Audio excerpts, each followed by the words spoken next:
आज वार्ड क्रमांक 17 में विकास पर्व के दौरान एक बड़ी घटना घटी। मंचासीन अतिथियों में शामिल नगर पालिका अध्यक्ष स्वाति चोपड़ा और सभापति मनोहर मोटवानी ने मीडिया कवरेज को लेकर मंच से गंभीर आरोप लगाए। स्वाति चोपड़ा ने कहा कि मीडिया में जो छप रहा है उसके पीछे गलत मंशाएं हैं। जिन लोगों को लिफाफे नहीं मिल रहे हैं और उनके हित पूरे नहीं हो रहे हैं, इसलिए वो हेडलाइन में छाप रहे हैं। वहीं पर सभापति मनोहर मोटवानी ने भी भरे मंच से अपने उद्बोधन में जो कहा उसका सार ये था कि नगर पालिका के 1 साल कार्यकाल पर मीडिया में जो रिपोर्ट आ रही है वह हमें दबाने के लिए है। हम किसी से डरने वाले नहीं हैं।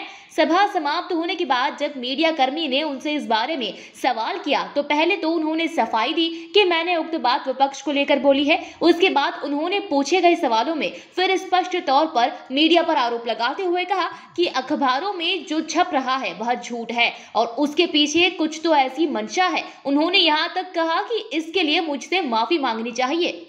वो पूरी नहीं हो पाई। उनको जो चाहिए था कि चलो हमें कुछ लिफाफे मिल जाएं, तो लिफाफे नहीं मिले तो उन्होंने मेरे पे इल्जाम लगाए।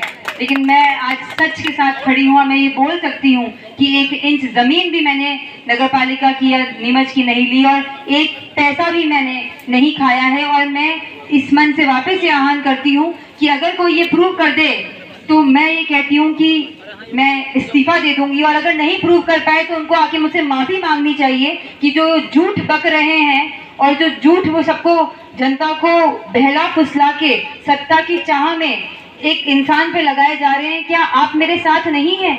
एक बेटी, एक बहू जब घर से निकलती है तो वो अपने संस्कार साथ लेके निकलती है, माँ बाप का विश्वास साथ लेके निकलती है। और जब उस पर इल्जाम लगते हैं क्योंकि वो सच्ची नीयत से काम कर रही है और वो भ्रष्टाचार नहीं करना चाह रही है, तो इस पे ऐसे दबाव बनाया जा रहा है ताकि मैं उन लोगों को पैसे खिलाऊं।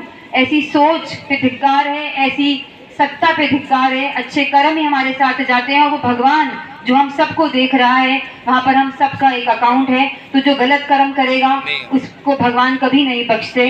और जो ऊपर वाला है अगर वो हमारे साथ है तभी आज सत्ता जो है वो हमारे साथ है। और इतने वर्षों में ना कोई हरा पाया और ना आगे भी कोई हरा पाएगा, क्योंकि जनता सब देख रही है।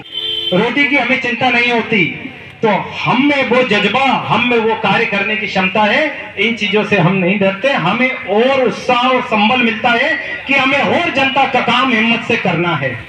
आप देखेंगे हम बिना भेदभाव के किस तरीके से शहर में विकास कर रहे हैं। अभी हम इंदिरा नगर गए थे, वहां पर कांग्रेस के पार्षद थे, लेकिन बिना भेदभाव दलगत राजनीति विपक्ष मैंने बोला है।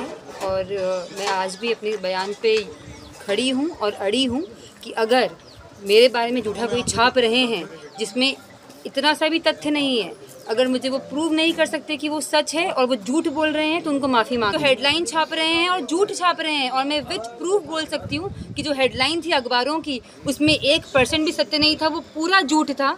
और अगर वो मुझे तथ्य दे देते हैं और आप अपनी बात रख रहे हैं, हम हमारी बात रख रहे हैं, आपको तकलीफ इसलिए हो रही है क्योंकि शायद आपने उस बात को अपने मन पे या दिल पे ले लिया। आप दिल पे मत, क्योंकि हम जनता के लिए बनकर आए हैं और जनता के सामने अगर झूठ परोसा जा रहा है और आप चाह रहे हैं कि मैं उस पर उफ भी ना करूं उस झूठ पे, और मैं ये भी ना बोलूं कि पूरा झूठ की कुछ तो ऐसी मंशा है कि वो झूठ छाप रहे हैं। और विपक्ष अगर झूठ बोलता है तो बिना तथ्य के कोई छाप रहा है वो भी सही नहीं है। अगर उसमें तथ्य है और सच है तो मुझे भी बताया जाए और पूरी जनता को बताया जाए। और अगर वो झूठ है और तथ्य नहीं है तो मुझसे माफी मांगी जानी चाहिए।